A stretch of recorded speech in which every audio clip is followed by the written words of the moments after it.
Hello student, તો આજે આપણે જે છે એ તમારો જે નેક્સ્ટ ટોપિક જે છે એ શરૂ કરવા જઈ રહ્યા છીએ. તો લાસ્ટ લેક્ચરની અંદર જે આપણે ફલનની ઘટના જે છે આપણે કમ્પ્લીટ કરી, તો તમે જોઈ શકો છો કે લાસ્ટ લેક્ચરની અંદર જે ફલન કમ્પ્લીટ કરવાનો મતલબ છે કે ઓલમોસ્ટ જે છે આપણે જે છે ચેપ્ટરને કમ્પ્લીટ કરવા જઈ રહ્યા છીએ બેટા.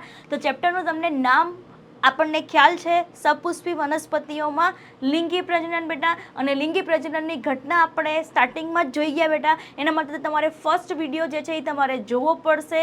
ફર્સ્ટ વિડીયો તમને જે આપેલું છે, લેક્ચર તમને જે આપેલો છે એ સપુષ્પી વનસ્પતિ નામ આવું શું કામ છે એના વિશે આપણે ડિસ્કશન કર્યું છે બેટા.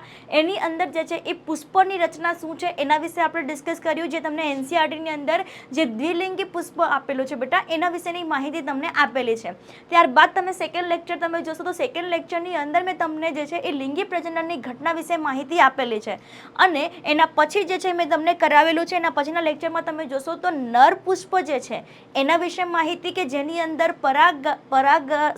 પુકેશરની રચના વિશે આપણે માહિતી મેળવી. ત્યારબાદ પરાગાશયની રચના વિશેની માહિતી મેળવી છે. એમ કરીને પછી લઘુ બીજાણુધાની રચના, લઘુ બીજાણુધાની પછી લઘુ બીજાણુ જનન કેવી રીતે થશે એના વિશેની માહિતી આપેલી છે. તમે 1 by 1 વિડીયો જોશો બેટા, બધી જ માહિતી તમને જે છે આ એક જ પ્લેટફોર્મ ઉપર તમને મળી રહેશે બેટા.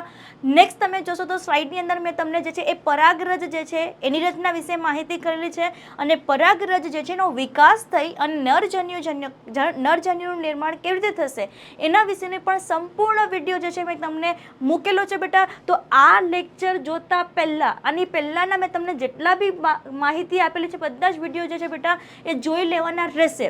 ક્લિયર? એક પ્લે લિસ્ટ મૂકેલું છે બેટા. એ પ્લે લિસ્ટની અંદર તમને 1 by 1 ટોપિક સાથે 1 by 1 વિડીયો મૂકેલા છે બેટા, એ જોઈ લેજો. ડન? તો આજના લેક્ચરની અંદર બેટા આપણે શરૂ કરવા જઈ રહ્યા છીએ પશ્ચફલનની ઘટના. ડન? તો પશ્ચફલનની ઘટના આપણને ખ્યાલ છે નામ ઉપરથી જ. પશ્ચ એટલે પછી અને ફલનનો મતલબ છે ફલન પછી ઘટના. તો સિમ્પલ વસ્તુ તમે સમજો કે વનસ્પતિની અંદર એક વિશેષ પ્રકારની રચના તમને જોવા મળે છે, કુદરતે બનાવેલી છે, કે જેની અંદર બે વખત ફલન થાય છે. રાઈટ બેટા? કે એક નરજન્યુ કોની સાથે જોડાશે? અંડકોષ સાથે જોડાશે અને ફલિતાંડ બનાવશે. અને એ જ ફલિતાંડ આગળ જતા કોની અંદર પરિણમે છે બેટા? ગર્ભમાં પરિણમે છે. રાઈટ? અને ત્યારબાદ જે છે એ આપણે ડિસ્કસ કરીએ બેટા કે એની અંદર જે છે એ મધ્યસ્થ કોષ અથવા તો ધ્રુવીય કોષ કેન્દ્ર કોની સાથે જોડાશે? નરજન્યુ સાથે જોડાશે. અને PEC પ્રાઇમરી એન્ડોસ્પર્મ સેલ અથવા તો પ્રાઇમરી એન્ડોસ્પર્મ ન્યુક્લિયસ જે છે એનું નિર્માણ કરશે.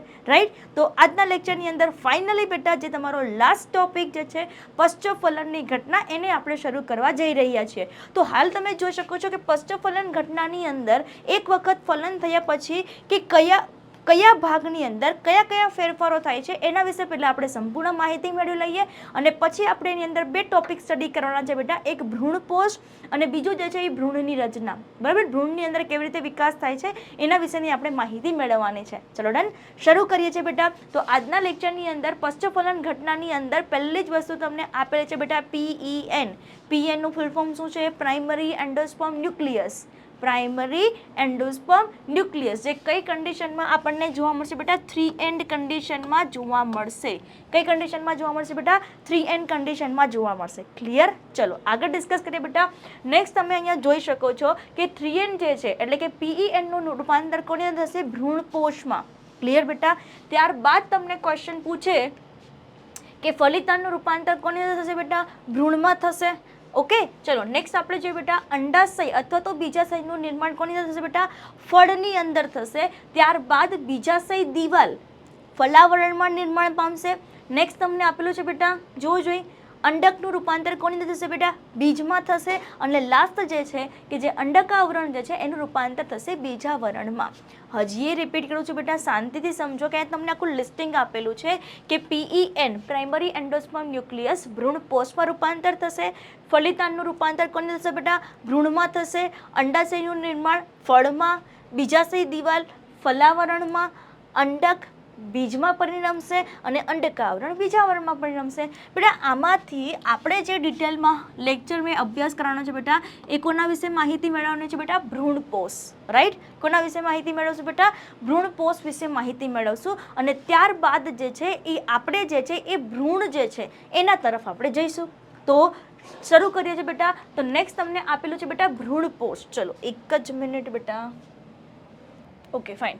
જોજો બેટા. તો નેક્સ્ટ આપણે જે ભણવાનું છે એ કોના વિશે માહિતી મેળવવાની છે બેટા? ભ્રૂણપોષ વિશે માહિતી મેળવવાની છે. તો હાલ તમે જોઈ શકો છો કે લાસ્ટ લેક્ચરની અંદર જે બેવડું ફલન આપણે ભણી ગયા છીએ બેટા, એ બેવડા ફલનની અંદર એક વસ્તુ આપણે કમ્પ્લીટ કરી બેટા કે ત્રિકીય જોડાણના પરિણામે નિર્માણ પામતી આ રચના છે. કોના જોડાણના કારણે બેટા?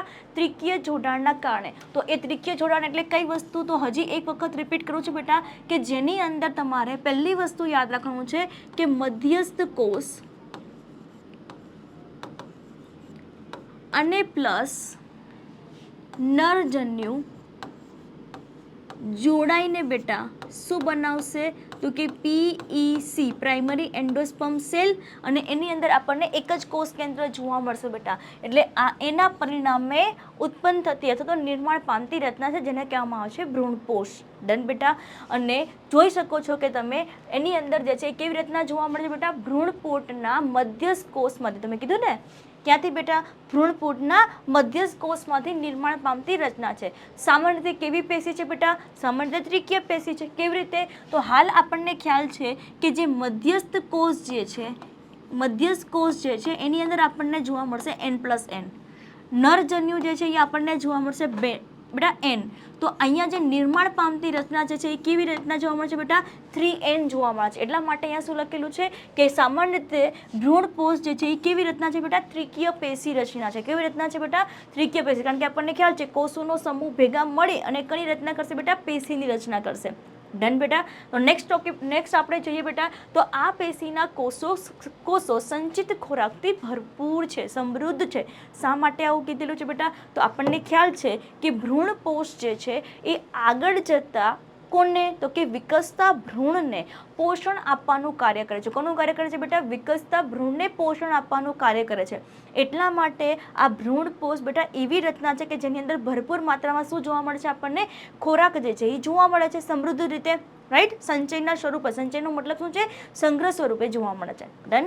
ચલો નેક્સ્ટ ટોપિક ઉપર જઈએ બેટા. તો નેક્સ્ટ તમને આપેલું છે વિકસતા ભ્રૂણને પોષક આપવાનું કાર્ય. તમને હાલ જ ડિસ્કસ કર્યું બેટા કે એનું કામ શું છે?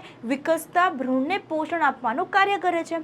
ચલો નેક્સ્ટ ડિસ્કસ કરીએ બેટા. તો ઇમ્પોર્ટન્ટ પોઈન્ટ બેટા ભ્રૂણપોષનો વિકાસ. પહેલા આપણે શું જોયું કે ભ્રૂણપોષ શું છે, નિર્માણ કેવી રીતે થાય છે, કેવા પ્રકારની રચના છે અને એનું કાર્ય શું છે એના વિશે આપણે માહિતી મેળવી. અને નેક્સ્ટ આપણે જોઈએ છે બેટા કે એક વખત PEN બની ગયું, PEC બની ગયું તો હવે આગળ એનો વિકાસ શું થશે બેટા? તો ભ્રૂણપોષના બે પ્રકાર છે બેટા. એક તમને યાદ રાખવાનું છે કોષીય પ્રકારનું અને એક યાદ રાખવાનું છે કોષ કેન્દ્રીય પ્રકારનું ભ્રૂણપોષ.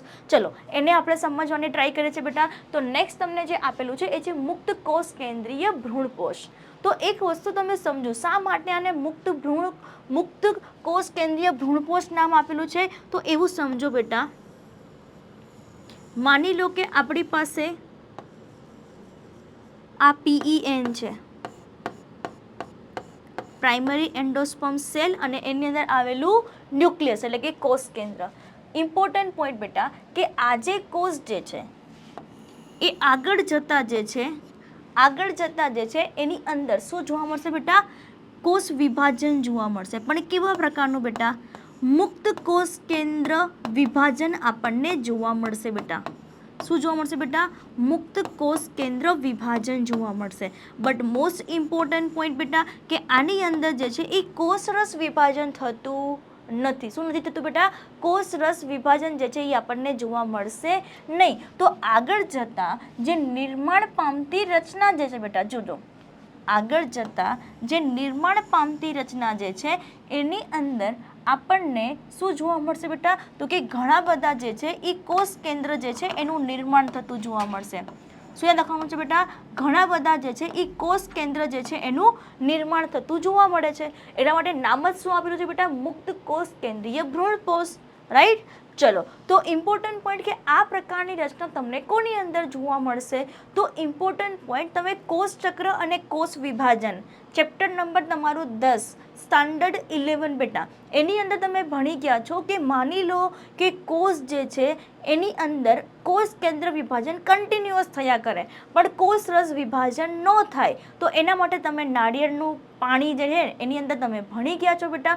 એ જ કોન્સેપ્ટ તમારે આજના લેક્ચરની અંદર જોવાનું છે બેટા કે એના વિકાસની અંદર મુક્ત કોષ કેન્દ્રી ભ્રૂણકોષ કેવી રીતે નિર્માણ પામે છે. ચલો જોઈએ ડેફિનેશન બેટા. તો ઇમ્પોર્ટન્ટ પોઈન્ટ જો ભ્રૂણકોષના વિકાસમાંનો સૌથી સામાન્ય પ્રકાર જે છે એ કયો છે બેટા? મુક્ત કોષ કેન્દ્રીય છે. શું છે બેટા? મુક્ત કોષ કેન્દ્રીય. આગળ તમે જોઈ શકો છો બેટા કે PEN જો છે અહીંયા PEN શું થશે બેટા? અહીંયા કોષ કેન્દ્રીય વિભાજન પામીને શું કરે છે બેટા? તો કે મોટી સંખ્યામાં કોષ કેન્દ્ર સર્જે છે. તમે જોઈ શકો છો અહીંયા ડાયાગ્રામની અંદર કે મોટી સંખ્યામાં તમને અહીંયા શું સર્જે છે બેટા? કોષ કેન્દ્ર જે છે એ સર્જે છે. સિમ્પલ છે ને બેટા? આ ડાયાગ્રામેટિકલ રિપ્રેઝન્ટેશન. મુક્ત કોષ કેન્દ્ર વિભાજન થશે, કોષ રસ વિભાજન થશે નહીં અને ઘણા બધા કોષ કેન્દ્ર જે છે એ સર્જે છે. ક્લિયર?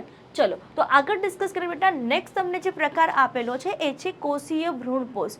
અગેન બેટા તમે નાળિયેરની અંદર જે તમને વ્હાઇટ કલરનો જે પાર્ટ આપણે જે જોઈએ છીએ બેટા, પ્રસાદ જે આપણે ખાઈએ છીએ બેટા, અથવા તો જે લીલું નાળિયેર હોય એની અંદર જે મલાઈ આપણને જોવા મળે છે બેટા, તો એ જે ભાગ જે છે એની અંદર કેવા પ્રકારનું કોષ વિભાજન જોવા મળશે બેટા?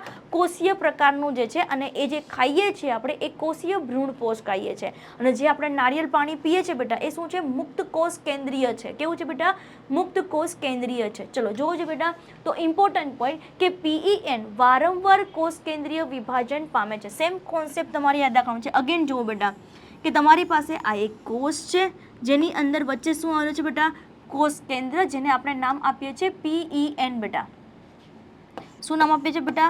PEN. બેટા PEN જે છે એ અગેન બેટા અહીંયા વિભાજન થશે. વિભાજન કયું થશે? તો મોસ્ટ ઇમ્પોર્ટન્ટ પોઈન્ટ બેટા કે આની અંદર જે છે એ કોષ કેન્દ્ર વિભાજન થશે બેટા. શું થશે બેટા? કોષ કેન્દ્ર વિભાજન. બટ ઇમ્પોર્ટન્ટ પોઈન્ટ બેટા કે આ કોષ કેન્દ્ર વિભાજન કેવા પ્રકારનું થશે? તો કે મુક્ત કોષ કેન્દ્ર વિભાજન થશે. કેવું થશે બેટા? મુક્ત કોષ કેન્દ્ર વિભાજન. અને મુક્ત કોષ કેન્દ્ર વિભાજન થઈ અને જે નિર્માણ પામતી રચના જેને આપણે કહીએ છીએ મુક્ત કોષ કેન્દ્રીય રચના. શું કહે છે બેટા? મુક્ત કોષ કેન્દ્રીય રચના. બટ ઇમ્પોર્ટન્ટ પોઈન્ટ બેટા કે આની અંદર જોશો તો તમને એવું જ લાગશે કે આ તો મુક્ત કોષ કેન્દ્રીય છે. હા બેટા મુક્ત કોષ કેન્દ્રીય પ્રકારનું જ છે. બટ ઇમ્પોર્ટન્ટ પોઈન્ટ કે આ બધાની ફરતે જે છે એ કોનું નિર્માણ થશે બેટા? તો કે કોષ દિવાલ જે છે એનું નિર્માણ થઈ જશે. સિમ્પલ. શું થશે બેટા? અહીંયા કોષ દિવાલ જે છે એનું નિર્માણ થશે. અને જેવું કોષ દિવાલનું નિર્માણ થશે બેટા તો આની આપણે જે આ જે રચના બની છે એને કેવા પ્રકારની રચના કહેશું બેટા? કોષીય. કેવી રચના કહેશું બેટા? કોષીય પ્રકારની રચના જે છે એ કહેવામાં આવે છે. તો આઈ હોપ કે તમને આ વસ્તુ જે છે સમજાયેલું હશે કે મુક્ત કોષ કેન્દ્રીય શું છે અને કોષીય શું છે. જો બેટા આગળ જોઈએ બેટા તો ઉદાહરણ રૂપે નારિયેળમાંનું પાણી મુક્ત કોષ કેન્દ્રીય. જો જે મેં હમણાં જ કીધું ને બેટા નારિયેળમાંનું પાણી મુક્ત કોષ કેન્દ્રીય ભ્રૂણકોષ જે હજારો કોષ કેન્દ્રનું બનેલું છે અને તેની ફરતે આવેલ સફેદ ગર કે માવો એ કોષીય પ્રકારનું ભ્રૂણકોષ છે. ક્લિયર આટલી વસ્તુ બેટા? તો પહેલો પોર્શન જે છે આપણે કમ્પ્લીટ કર્યો બેટા એ છે ભ્રૂણકોષની રચના. ડન. નેક્સ્ટ ટોપિક ઉપર જઈએ બેટા. તો નેક્સ્ટ તમને જે આપેલું છે ભ્રૂણનો વિકાસ.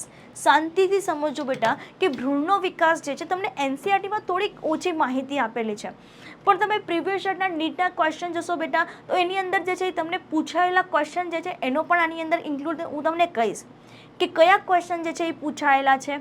તો હાલ આપણે નેક્સ્ટ ટોપિક ઉપર જવા જઈ રહ્યા છે બેટા જેનું નામ છે ભ્રૂણનો વિકાસ. પહેલું આપણે શું જોયું બેટા? ભ્રૂણકોષનો વિકાસ. શું કામ બંને જોઈએ છે બેટા? કારણ કે બેવડા ફલન દરમિયાન આપણને બે વસ્તુનું નિર્માણ થતું જોવા મળતું હતું. એક ભ્રૂણ અને બીજું આપણને જોવા મળે છે ભ્રૂણકોષ. ડન. તો ભ્રૂણકોષ વિશે આપણે માહિતી કમ્પ્લીટ કરી બેટા અને આજે આપણે શરૂ કરવા જઈએ છીએ મતલબ નેક્સ્ટ ટોપિક આપણે શરૂ કરવા જઈએ છીએ બેટા ભ્રૂણનો વિકાસ. જોજો બેટા ફલિતાંડ આગળ જતા સંભાજન અથવા તો ભ્રૂણ જનનની પ્રક્રિયાથી કોનું નિર્માણ કરે છે બેટા? ગર્ભ અથવા તો ભ્રૂણમાં પરિણમે છે બેટા. પણ ડિપ્લોઇડી તમે પ્લોઇડી યાદ રાખજો કે પ્લોઇડી શું છે બેટા? અહીંયા પણ 2n આગળ જતા નિર્માણ પામશે એ પણ કેવી રચના ધરાવે છે બેટા? 2n દ્વિકીય રચના જે છે એ જોવા મળે છે. ચલો તો NCERT પ્રમાણે જોજો કઈ જગ્યાએ આપેલું છે એ પણ હું તમને કહી દઉં છું બેટા કે તમને NCERTમાં દ્વિદળી જે છે દ્વિદળી એટલે કે આજે તમને લાક્ષણિક જે ભ્રૂણ વિકાસનો જે આખો જે ડાયાગ્રામ આપેલો છે કે જે બેવડું ફલન છે ને બેટા એની નીચે એક ડાયાગ્રામ આપેલી છે જેમાં પૂર્વ ભ્રૂણ, રાઈટ, હૃદયાકાર ભ્રૂણ, ગોળાકાર ભ્રૂણ, પુખ્ત ભ્રૂણ આવી સંપૂર્ણ માહિતી આપેલી છે બેટા. પણ બેટા તમને જે ડાયાગ્રામ આપેલી છે એ ડાયાગ્રામની અંદર થોડી માહિતી ઓછી છે, રાઈટ, અને એ માહિતી જે છે આપણે એને સમજવાની એકદમ ટ્રાય કરીશું. હું તમને શાંતિથી જે ટોપિક જે છે એ ભણાવું છું, 1 by 1 સ્ટેપ બાય સ્ટેપ ભણાવું છું, જેથી કરીને ભ્રૂણનું જ્યારે નિર્માણ થાય છે, વિકાસ થાય છે, ત્યારે એની અંદર કયા કયા સ્ટેપ જોવા મળે છે એ તમે જોઈ શકો છો. ચલો ડન, શરૂ કરીએ બેટા. તો દ્વિદળી ભ્રૂણનો વિકાસ જે છે એ શેમાંથી નિર્માણ થશે? તો સિમ્પલ આપણને ખ્યાલ છે બેટા કે ફલિતાંડ આગળ જતા કોની અંદર પરિણમશે બેટા? જોવું જોઈએ કે આગળ જતા છે એ ભ્રૂણમાં પરિણમશે. મોસ્ટ ઇમ્પોર્ટન્ટ પોઈન્ટ શાંતિથી સમજો. પહેલાં તમને આપેલું છે ફલિતાંડ બેટા. આ ફલિતાંડ જે છે એની અંદર એક વિભાજન જોવા મળે છે જેને કહેવામાં આવે છે અનુપ્રસ્થ વિભાજન. શું કહેવામાં આવે છે બેટા? અનુપ્રસ્થ વિભાજન. અનુપ્રસ્થનો મતલબ શું છે? આડું. અનુપ્રસ્થનો મતલબ શું છે બેટા? આડું. તો એનો મતલબ શું છે કે આ ફલિતાંડ આગળ જતાં આ રીતે વિભાજન થશે અને વિભાજન થઈને કેટલા કોષ બનાવશે બેટા? 2 કોષોનું નિર્માણ થશે. બટ મોસ્ટ ઇમ્પોર્ટન્ટ પોઈન્ટ બેટા કે અહીંયા જે સંભાજન થાય છે, સંભાજનનો મતલબ છે કે કોષ વિભાજન થાય છે પણ કેવા પ્રકારનું થશે? અસંભાજન. અસંભાજનનો મતલબ આપણને ખ્યાલ છે બેટા કે બે અસમાન કદના, મતલબ કદ જે છે એ આપણને સરખું નહીં જોવા મળે. એક કોષ આપણને નાનો જોવા મળશે, એક કોષ આપણને મોટો જોવા મળશે, કારણ કે નામ જ આપેલું છે બેટા અનુપ્રસ્થ એટલે કે આડો. અસંભાજન એટલે કે એક નાનો કોષ બનશે અને એક મોટો કોષ બનશે. તો જોજો બેટા કે તમે જોઈ શકો છો કે અહીંયા અનુપ્રસ્થ વિભાજન થઈ એટલે આડું એક અંડક તલ તરફ. આ ખાસ જોજો, આ ખાસ જોજો બેટા. તમને એવો ક્વેશ્ચન પૂછે કે અંડક તલ તરફ કયો કોષ જોવા મળે છે? હમણાં જોઈએ છે. પહેલાં એટલી વસ્તુ યાદ રાખો કે અનુપ્રસ્થ વિભાજન થઈ અને 2 કોષ જે છે એ બનાવે છે. એમાં એક કોષ તમને નાનો કોષ જોવા મળે છે અને એક કોષ જે છે એ મોટો તમને જોવા મળે છે. તો 2 પ્રકારના કોષ તમને જોવા મળશે બેટા, અગ્રસ્ત કોષ અને એક તમને જોવા મળશે તલસ્થ કોષ. તો મોસ્ટ ઇમ્પોર્ટન્ટ પોઈન્ટ તમને એવો ક્વેશ્ચન પૂછે કે અંડક છિદ્ર તરફ કયો કોષ જોવા મળશે? જોજો બેટા. તો અંડક છિદ્ર તરફ જે છે, અંડક તલ તરફ તમને કઈ વસ્તુ જોવા મળશે બેટા? તો કે અગ્રસ્ત કોષ જે છે એ તમને જોવા મળશે. શું જોવા મળશે? અગ્રસ્ત કોષ જે છે એ જોવા મળશે. બીજી એક ઇમ્પોર્ટન્ટ પોઈન્ટ બેટા ખાસ યાદ રાખજો કે અગ્રસ્ત કોષને બીજા કયા નામથી ઓળખવામાં આવે છે બેટા? અંત્યસ્થ કોષ. કે નેક્સ્ટ જે છે તમારે યાદ રાખવાનું છે કે અંડક છિદ્ર તરફ તમને કઈ વસ્તુ જોવા મળશે? તલસ્થ કોષ જે છે એ જોવા મળશે. ફરી એક વખત જોઈએ છે, શાંતિથી સમજો બેટા કે ફલિતાંડ આગળ જતાં ગર્ભનું નિર્માણ કરશે તો વિકાસ કરશે, ભ્રૂણનો વિકાસ કરશે. તો ફલિતાંડની અંદર પહેલું શું થશે? અનુપ્રસ્થ વિભાજન. જેવું અનુપ્રસ્થ વિભાજન થશે એટલે 2 પ્રકારના કોષો મળશે બેટા. એક તમને નાનો કોષ જોવા મળશે, એક મોટો કોષ જોવા મળશે. બેટા અંડક તલ તરફ તમને નાનો કોષ જોવા મળશે અને અંડક છિદ્ર તરફ તમને મોટો કોષ જોવા મળશે. તમને એવો ક્વેશ્ચન પૂછે કે અંડક છિદ્ર તરફ જે રહેલો કોષ છે એને શું નામ આપીશું? તો ઇમ્પોર્ટન્ટ પોઈન્ટ બેટા એને આપણે નામ આપીશું તલસ્થ કોષ. અને જે તમને ઉપરની બાજુએ જે નાનો કોષ તમને આપેલો છે એનું નામ પૂછે બેટા તો આપણને ખબર હોય છે કે એને કયા નામથી ઓળખવામાં આવે છે? અગ્રસ્ત કોષ તરીકે ઓળખવામાં આવે છે. ચલો આગળ ડિસ્કસ કરીએ બેટા. તો ઇમ્પોર્ટન્ટ પોઈન્ટ કે આ જે નાનો કોષ એટલે અગ્રસ્ત કોષ જે શું થશે બેટા? જેને નાનો કોષ ભ્રૂણ કોષ કહેવામાં આવે છે. બરાબર. હવે ઇમ્પોર્ટન્ટ પોઈન્ટ કે અંત્યસ્થ કોષ, આ જે ભાગ છે ને બેટા અહીંયા લેજો. આ નાનો કોષ જે છે એ હવે કેવું વિભાજન કરશે બેટા? તો યાદ રાખજો બેટા હવે જે છે એ આયામ વિભાજન થશે. શું થશે બેટા? આયામ. આયામ એટલે ઊભું. આયામ એટલે શું બેટા? ઊભું વિભાજન થશે. ફરી સમજો, ફરી સમજાવું છું. અહીંયા સુધીનું આઈ હોપ કે તમને સમજાઈ ગયેલું હશે. એક નાનો કોષ, એક મોટો કોષ. મોટા કોષને આપણે નામ આપીશું તલસ્થ કોષ, નાના કોષને આપણે નામ આપીશું અગ્રસ્ત કોષ. બેટા અગ્રસ્ત કોષ જે છે એની અંદર જે છે હવે કયું વિભાજન થશે બેટા? આયામ. આયામનો મતલબ છે ઊભું વિભાજન. બરાબર. અને નેક્સ્ટ તમને આપેલું છે બેટા તલસ્થ કોષ. તો તલસ્થ કોષની અંદર કેવું વિભાજન થશે? અનુપ્રસ્થ વિભાજન થશે. સમજો બેટા, સમજો કે અહીંયા તમને જે કોષ આયામ વિભાજન જોવું જોઈએ. આયામ વિભાજન, આયામ એટલે ઊભું વિભાજન થશે. તો જેવું ઊભું વિભાજન થશે તેને આપણે નામ શું આપીશું બેટા? અગ્રસ્ત કોષ જે છે એ કહેવામાં આવે છે. શું કહેવામાં આવે છે બેટા? અગ્રસ્ત કોષ. શું કામ? જો ને અહીંયા તમે અગ્રસ્ત કોષ અહીંયા વિભાજન થશે અને 2 કોષ જે છે અહીંયા નિર્માણ કરશે. તેમ સેમ વસ્તુ તલસ્થ કોષની આપણે વાત કરીએ તો તલસ્થ કોષ મોટો કોષ છે એટલે અહીં લખેલું છે મોટો કોષ, જેમાં શું થશે બેટા, જેમાં અનુપ્રસ્થ વિભાજન થશે. શું થશે બેટા? અનુપ્રસ્થ જે છે એ વિભાજન થશે. અને અનુપ્રસ્થનો મતલબ બેટા આપણને ખ્યાલ છે કઈ વસ્તુ જોવા મળશે બેટા? અનુપ્રસ્થનો મતલબ છે આડો. તો આપણને ટોટલ કેટલી રચના જોવા મળશે બેટા? જોવું જોઈએ. ટોટલ જે છે એ આપણને એક જ મિનિટ બેટા,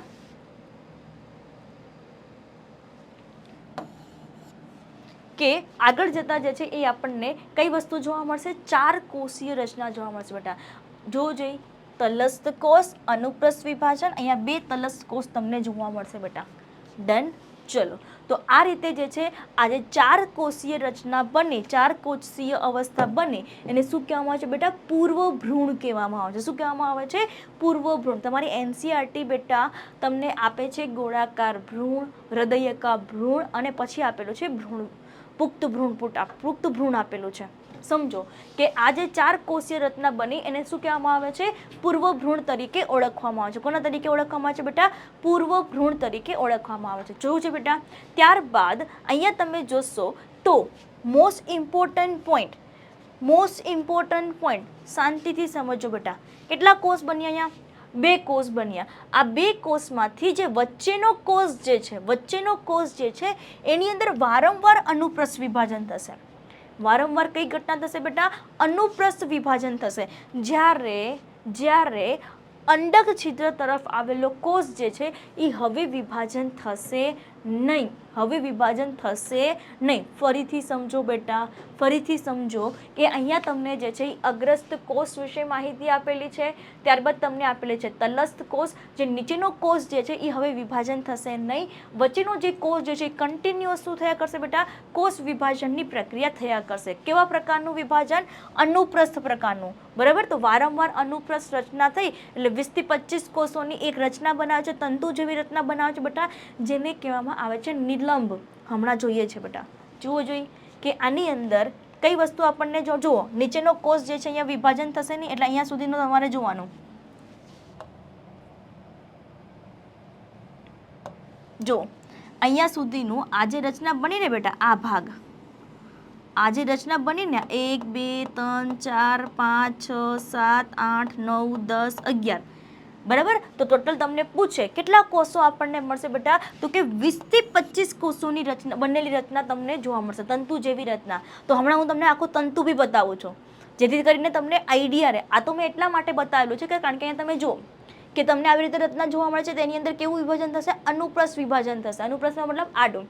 તો આ રીતે જે છે એ 20 થી 25 કોષોની બનેલી તંતુ જેવી રચના જોવા મળશે, જેને કહેવામાં આવે છે બેટા નિલંબ.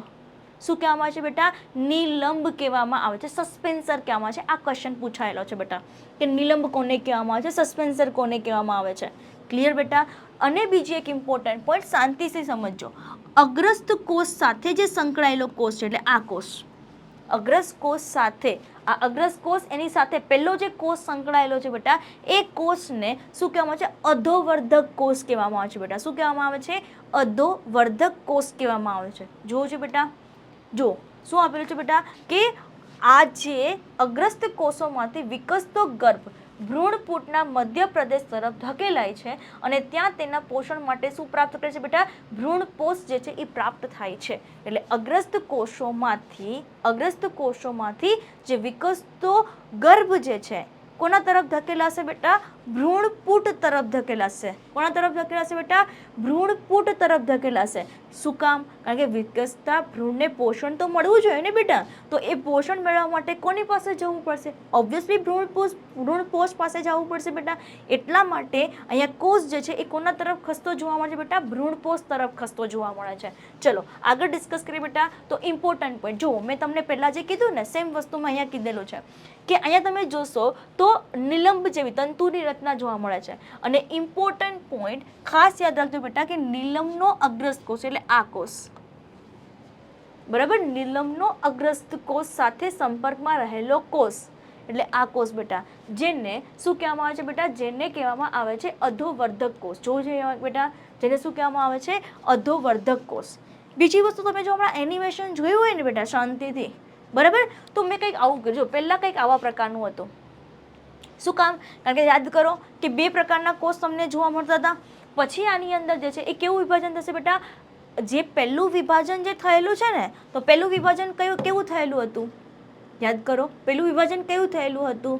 તમને જે છે એ આયામ વિભાજન થયેલું હતું. તો એને કાટખૂણે એટલે આપણને એક આવી રીતે જોવા મળતું. ઓબ્વિયસલી બીજું ઊભું તમને જોવા મળશે. તો ટોટલ અહીંયા તમને કેટલી કોષ જોવા મળશે બેટા? તો કે 4 કોષ જે છે એ તમને રચના જોવા મળે. જોવો છો બેટા, 4 કોષ જે છે એ તમને રચના જોવા મળે છે. ચલો આગળ ડિસ્કસ કરીએ બેટા. તો અધોવર્ધક કોષ વિશે હમણાં જ આપણે માહિતી આપી બેટા. તો નેક્સ્ટ તમે જોઈ શકો છો કે આ અગ્રસ્ત કોષ જે છે એ આગળ જતા જે છે એ કેવી રચના બનાવશે બેટા? તો કે અષ્ટકોણીય ભ્રૂણપોષ જે છે એ રચના બનાવશે. એટલે અગેન જે આજે થયું છે એને ફરી પાછું એને કાટખૂણે થશે. એટલે બંને વિભાજનોને કાટખૂણે એટલે કેવી રચના બનાવશે બેટા? તો કે અષ્ટકોણીય રચના જે છે એ બનાવશે. કેવી રચના બનાવશે બેટા? અષ્ટકોણીય રચના. જો જે બીજી વાર કાટખૂણે વિભાજન થશે. ઓકે, બીજી વાર કાટખૂણે વિભાજન થશે એટલે 8 કોષીય રચના જે છે એ બનાવશે. ત્યારબાદ જે અગેન જે બેટા 8 કોટીય, ચલો ફરી એક વખત, પેલું બન્યું પૂર્વ ભ્રૂણ, જેની અંદર કેટલા કોષ જોવા મળતા બેટા? 4 કોષ. 4 માંથી કેટલા બન્યા બેટા? 8 કોષ. 8 માંથી કેટલા બન્યા બેટા? હવે જે છે એ વિભાજન થઈ અને 16 કોષ જે છે એ બનાવશે. એટલે અષ્ટકોણીય ફરી પાછું વિભાજન થશે. જોજો બેટા, અષ્ટકોણીય ભ્રૂણપોષ સમૂહનું પરિઘવર્તી વિભાજન થશે. એટલે પરિઘવર્તી વિભાજન થશે એટલે જો અહીંયા તમને જે છે આ એક તો ઓલરેડી પહેલા વિભાજન થયેલું જ છે. હવે એકબીજાને કાટખૂણે થશે. જુઓ, ફરીથી જુઓ બેટા, આ એકબીજાને કાટખૂણે. ફરી જુઓ, અહીંયા જુઓ, ફરી જુઓ. ખબર પડી બેટા? ફરીથી હજી એક વખત રિપીટ કરું છું. જુઓ અહીંયા થયું, જે થયું છે એને અગેન કાટખૂણે તમને વિભાજન થતું જોવા મળશે. તો ટોટલ તમને 4 ઉપરની બાજુએ, 4 નીચેની બાજુએ, એટલે અષ્ટકોણીય એટલે ટોટલ કેટલી રચના થઈ બેટા? 16 કોષીય રચના જે છે એ જોવા મળે છે. જોવો છે બેટા, તો અગ્રસ્ત અષ્ટક, અંડતલીય અષ્ટક, કારણ કે ઉપરની બાજુ શું આપેલું છે? અંડતલ આપેલું છે, યાદ કરો. અને ત્યારબાદ તમને શું જોવા મળશે બેટા? અષ્ટક, તલસ્થ અષ્ટક, અંડછિદ્રીય અષ્ટક જે છે એ કહેવામાં આવે છે. કારણ કે એ તો કોના તરફ આવેલું છે બેટા? અંડક છિદ્ર તરફ આવેલું છે. ચલો આગળ ડિસ્કસ કરીએ બેટા. તો ઇમ્પોર્ટન્ટ પોઈન્ટ જુઓ કે તમને એવો ક્વેશ્ચન પૂછે કે આ અગ્રસ્ત અષ્ટક અંડકતલીય અષ્ટક કોની અંદર પરિણમશે બેટા? તો પરોહાગ્ર, ઉપરાક્ષ અને બીજપત્રનું નિર્માણ કરશે. કોનું નિર્માણ કરશે બેટા? પરોહાગ્ર, ઉપરાક્ષ અને બીજપત્રનું નિર્માણ કરશે. અને ત્યારબાદ તલસ અષ્ટક કોનું નિર્માણ કરશે બેટા? તો તલસ અષ્ટક જે છે એ તલસ અષ્ટક, અંડક છિદ્ર અષ્ટક જે છે એ અધ્રાક્ષ અને આદિ મૂળના કેન્દ્ર પ્રદેશનું શું કરશે બેટા? અહીંયા નિર્માણ કરતું જોવા મળે છે. ક્લિયર? તો અધોવર્ધક કોષ કોનું નિર્માણ કરશે બેટા? તો કે આગળ જતા મૂળ ટોપનું નિર્માણ અને આદિ મૂળના પરિઘ પ્રદેશ જે છે એનું નિર્માણ કરશે. આ બધી જ વસ્તુ મેં તમને જે આ વધારાની જેટલી વસ્તુ કરશે બેટા એ નીટ પોઈન્ટ ઓફ વ્યૂથી તમારા માટે ઇમ્પોર્ટન્ટ છે બેટા. ક્લિયર? આ રીતે તમે એનસીઈઆરટીની ડાયાગ્રામ જોશો તો એનસીઈઆરટીની અંદર પૂર્વ ભ્રૂણ આપણે ભણી ગયા. ત્યારબાદ તમને જોવા મળે છે આ નિલંબ જેવી રચના. યાદ કરો, નિલંબ, બરાબર? તો એક કોષ જે છે, એક કોષ જે વચ્ચે તમને કોષ જે હતો ને એ વિભાજન થશે. બાકીનો જે નીચેનો તલસ્થ કોષ જે છે એ વિભાજન પામશે. એટલે આ તમે સમજો કે નીચેનો કોષ જે છે એ તલસ્થ વિભાજન પામતો નથી. બાકીનો જે વચ્ચે જે તમને રચના મળી જેને અહીંયા જોવું છે, જેનું નામ આપેલું છે નિલંબ. ક્લિયર? તો તમે જોઈ શકો છો ગોળાકાર ભ્રૂણ, ત્યારબાદ તમને આપેલું છે હૃદયાકાર ભ્રૂણ અને ત્યારબાદ તમને આપેલું છે કઈ વસ્તુ બેટા? ભ્રૂણાગ્ર પરિપક્વ કે પુખ્ત ભ્રૂણ. બરાબર? તો આના વિશે ડિટેલમાં અભ્યાસ, જે બીજ જે છે એ કેવી રીતે તમને નિર્માણ પામે છે, તો આપણે જે છે એ લાક્ષણિક એકદળી અને લાક્ષણિક દ્વિદળી જે છે એની અંદર કયા કયા ફેરફાર થાય છે બેટા એના વિશે જે છે આપણે નેક્સ્ટ લેક્ચરની અંદર જે છે આપણે ભણીશું. પણ એ સ્ટાર્ટ કરતાં પહેલાં સમજી લો, એ સ્ટાર્ટ કરતાં પહેલાં ફરી એક વખત જોવો છે બેટા, તમને જે આપેલું છે એની અંદર ક્વિક રિવાઇઝ કરું છું બેટા, જેથી કરીને તમને આઈડિયા આવે. ચલો આને હું રાખું છું જેથી તમને ખબર પડે. ચલો તો એ થયું ફલિતાંડ, અનુપ્રસ્થ અસંભાજન થશે, 2 કોષનું નિર્માણ થશે જેમાં એક અગ્રસ્ત કોષ, એક તલસ્થ કોષ. અગ્રસ્ત કોષ જે છે એ જે છે નાનો કોષ જે છે જેની અંદર આયામ વિભાજન થશે એટલે ઊભું વિભાજન થશે, 2 કોષનું નિર્માણ થશે. ત્યારબાદ બેટા તલસ્થ કોષ જે મોટો કોષ છે અનુપ્રસ્થ વિભાજન થશે અને 2 તલસ્થ કોષનું નિર્માણ કરશે. તો 2 અગ્રસ્ત 2 તલસ્થ એટલે ટોટલ કેટલા કોષ બન્યા? 4. આ 4 જે કોષ બન્યા જેને આપણે નામ આપ્યું છે પૂર્વ ભ્રૂણ. શું નામ આપ્યું છે બેટા? પૂર્વ ભ્રૂણ. શાંતિથી સમજો બેટા કે આ પૂર્વ ભ્રૂણ આગળ જતા જે છે તમે જોવો જોઈએ કે વચ્ચેનો જે કોષ જે છે અંડક છિદ્ર તરફ આવેલો કોષ હવે વિભાજન પામશે નહીં. તો આ કોષ જે છે વારંવાર અનુપ્રસ્થ વિભાજન થશે અને કેટલા કોષોની રચના બનાવશે બેટા? 20 થી 25 કોષો જે છે એની બનેલી રચના બનાવશે, જેને શું કહેવામાં આવે છે બેટા? નિલંબ કહેવામાં આવે છે. શું કહેવામાં આવે છે બેટા? નિલંબ. અને જેમ જેમ આ કોષ જે છે એ વારંવાર વિભાજન થતા જશે, બરાબર, જેમ જેમ કોષ વારંવાર, એટલે જે ઉપરની બાજુએ શું આવ્યું છે? અગ્રસ્ત કોષ. અને આ અગ્રસ્ત કોષ કોની તરફ જતો જશે બેટા? તો કે ભ્રૂણપોષ. શું કામ? આપણને ખ્યાલ છે કે વિકસતા ભ્રૂણને પોષણ આપવા માટે કોઈક તો જોઈએ ને બેટા, એટલા માટે જે છે વિકસતા ભ્રૂણ તરફ જે છે, જો અગ્રસ્ત કોષોમાંથી વિકસતો ગર્ભ ભ્રૂણપૂટના મધ્યસ્થ પ્રદેશ તરફ ધકેલાય છે, તો ત્યાં તેના પોષણ માટે ભ્રૂણપોષ પ્રાપ્ત થાય છે. ડન. ચલો નેક્સ્ટ આપણે જોયું બેટા, જોઈ કે એની અંદર જે છે અગ્રસ્ત વિભાજન 4 કોષીય રચના બનાવશે. નીલમનો અગ્રસ્ત કોષોનો સંપર્કમાં રહેલો મોટો કોષ, જેને આપણે નામ આપીશું અધોવર્ધક કોષ. તો કેટલીક રચના બનાવે છે બેટા? 4 કોષીય રચના. ત્યારબાદ જે છે આ જે કોષ રહેલું છે એની અંદર કેવું વિભાજન થશે બેટા? કાટખૂણે વિભાજન થશે. ટોટલ કેટલી રચના બનાવશે બેટા? આપણને અષ્ટકોણીય ભ્રૂણપોષ બનાવશે. અને એટલા માટે એનું નામ શું આપેલું છે? અષ્ટકોષીય રચના. ચલો નેક્સ્ટ બેટા તમે જોઈ શકો છો કે અષ્ટકોણીય ભ્રૂણપોષ જે છે એનું ફરી પાછું પરિઘવર્તી વિભાજન થશે. તો પરિઘવર્તી વિભાજન થાય એટલે 16 કોષ, 16 માંથી એટલે 8 અંડક તલીય તરફ, 8 જે છે એ અંડક છિદ્ર તરફ. જો શું આપેલું છે? શું આપેલું છે બેટા? અષ્ટકોણીય એટલે સોરી, અગ્રસ્ત અષ્ટક, અંડક તલીય અષ્ટક અને તલસ્થ અષ્ટક. કોના તરફ? અંડક છિદ્ર તરફ. ચલો આગળ બેટા, આ જે ભાગ જે છે કોનું નિર્માણ કરશે? પરોહાગ્ર, ઉપરાક્ષ અને બીજપત્રનું નિર્માણ કરશે. ત્યારબાદ અદ્રાક્ષ અને આદિમૂળના કેન્દ્રસ પ્રદેશનું નિર્માણ કરશે. અને તમને એવો ક્વેશ્ચન પૂછે કે અધોવર્ધક કોનું નિર્માણ કરશે બેટા? તો અધોવર્ધક કોષ જે છે એ મૂળ ટોપનું નિર્માણ કરશે અને આદિમૂળના પરિઘ પ્રદેશ તરફ જે છે એનું પરિઘ પ્રદેશનું નિર્માણ કરશે. ક્લિયર બેટા? અને આ રીતે જે છે તમને એનસીઈઆરટીની અંદર જે ડાયાગ્રામ તમને આપેલી છે, ગોળાકાર ભ્રૂણ, હૃદયાકાર ભ્રૂણ અને પરિપક્વ કે પુખ્ત ભ્રૂણ. ક્લિયર બેટા?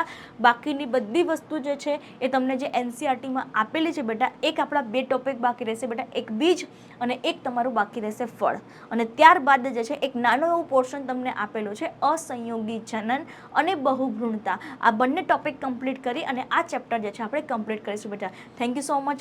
મળીએ છીએ બેટા નેક્સ્ટ લેક્ચરની અંદર. ક્લિયર?